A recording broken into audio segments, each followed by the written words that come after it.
আসসালামু আলাইকুম। স্বাগত জানাচ্ছি আমার ইউটিউব চ্যানেল আপন বারান্দায়। আশা করছি আপনারা সবাই ভালো আছেন। আলহামদুলিল্লাহ আমরাও ভালো আছি। অর্কিড কিন্তু আমার ভীষণ পছন্দের একটা ফুল। তবে নানান রকমের অর্কিড দিয়ে আমি আমার বাগানটা এখনও সাজাতে পারিনি। ফক্সটেল অর্কিড রেখেছি। এই ফুলটাও কিন্তু ভীষণ সুন্দর হয় আর খুব সহজেই এই ভ্যারাইটিটা হয়ে থাকে।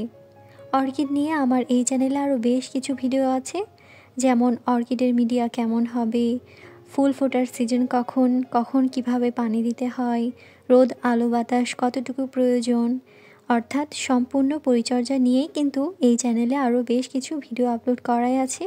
আপনারা চাইলে এই ভিডিওর ডেসক্রিপশন বক্সটা চেক করতে পারেন, তাহলে ওই ভিডিওগুলো দেখতে পাবেন। ভিডিওটি দেখার পূর্বে অবশ্যই একটি লাইক দিয়ে তারপর ভিডিওটি কন্টিনিউ করতে পারেন। তো আজকে আমি শেয়ার করছি যে শীতে আপনারা কিভাবে অর্কিডের পরিচর্যা করবেন বা আমি কিভাবে শীতকালে ফক্সটেল অর্কিডের পরিচর্যা করি, সেটাই থাকছে আজকের ভিডিওতে। ফক্সটেল অর্কিড মূলত বর্ষাকালে ফোটে। আমি এই ভিডিও ক্লিপগুলো বর্ষাকালে নিয়েছিলাম। তবে অর্কিডের অনেক ভ্যারাইটি আছে, সেগুলোতে শীতকালেও ফুল আসতে দেখা যায়। যেহেতু ফক্সটেলে শীতকালে ফুল আসতে দেখা যায় না, আবার গ্রো কিছুটা কমে যায়, তার মানে এরা এখন ডরমেন্সিতে আছে। তাই যেটা করতে হবে, অযথা গাছ গ্রো করার জন্য ফার্টিলাইজার দেওয়া যাবে না। সেই অর্কিডগুলোতে দিতে পারেন যেগুলোতে নতুন নতুন ডালপালা আসছে, ফুলের স্টিক দেখা যাচ্ছে, সেগুলোতে চাইলে আপনি ফার্টিলাইজার এই শীতকালে ইউজ করতে পারেন। এবার আসি পানির বিষয়ে। পানি আমি সপ্তাহে একবার করে দেই। মনে রাখবেন, অর্কিড গাছ মারা যাওয়ার অন্যতম কারণ হচ্ছে রুট পচে যাওয়া।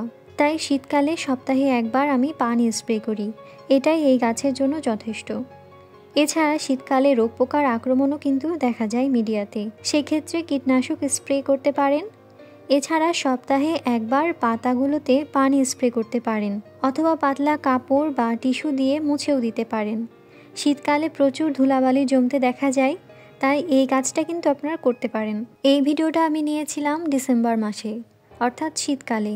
শীতকালে কিন্তু এখন আমার গাছে ফুল নেই। অর্কিড সবসময় শেডের নিচেই ভালো হয়, তবে সব ধরনের অর্কিডের জন্য কিন্তু শেডের প্রয়োজন হয় না। হলেও কিছু কিছু অর্কিড আছে, এরা অতিরিক্ত শীত সহ্য করতে পারে না, তাদেরকে কিন্তু অবশ্যই শেডের ব্যবস্থা করতে হবে।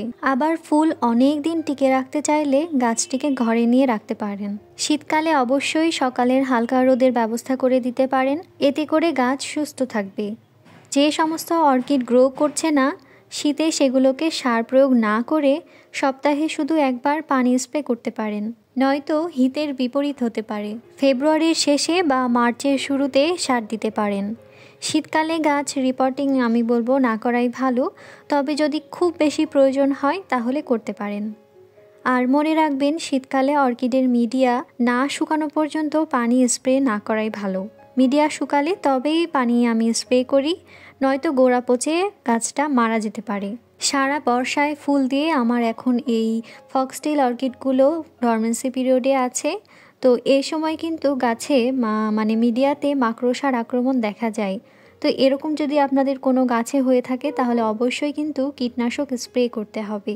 গাছে ফুল থাকলে ফুলে যেন পানি বা কীটনাশক স্প্রে না লাগে সেদিকটা খেয়াল রাখতে হবে, নয়তো ফুল কিন্তু দ্রুত নষ্ট হয়ে যাবে। আমি জানি না এখন পর্যন্ত আপনারা আমার ভিডিওটি দেখছেন কি না। ভিডিওটি যদি দেখে থাকেন তাহলে অবশ্যই লাইক, কমেন্ট এবং শেয়ার করতে পারেন। আর যদি ভিডিওটি ভালো লেগে যায় তাহলে অবশ্যই আমার চ্যানেলটি সাবস্ক্রাইবও করতে পারেন। আজকের এই ছোট্ট ভিডিওটার ছোট ছোট টিপসগুলো আপনাদের কোনো উপকারে আসবে কি না আমি জানি না, তবে ভিডিওটি দেখার জন্য অসংখ্য ধন্যবাদ। আপনারা অনেকেই ভিডিও দেখেন কিন্তু লাইক দিতে হয়তো ভুলে যান, তো আমি বলবো আমার এই ভিডিওতে অবশ্যই একটা করে লাইক দিতে। তো যাই হোক, ফক্সটেল অর্কিড শীতকালে আপনারা খুব সাবধানে রাখবেন। এই গাছ এখন ডরমেন্সিতে থাকে, তাই অনেকে হয়তো বুঝতে পারেন না যে কেন ফুল আসছে না, পাতাও হলুদ হয়ে ঝরে যেতে পারে। এটা নিয়ে কোনো টেনশনের কারণ নেই। সপ্তাহে 2-1বার করে পানি দিবেন, তাহলেই হবে। এই গাছের আর অন্য কোনো পরিচর্যা এখন আপাতত নেই। তো আগামী ভিডিও দেখার আমন্ত্রণ জানিয়ে আজ এখানেই বিদায় নিচ্ছি। আল্লাহ হাফেজ, আসসালামু আলাইকুম।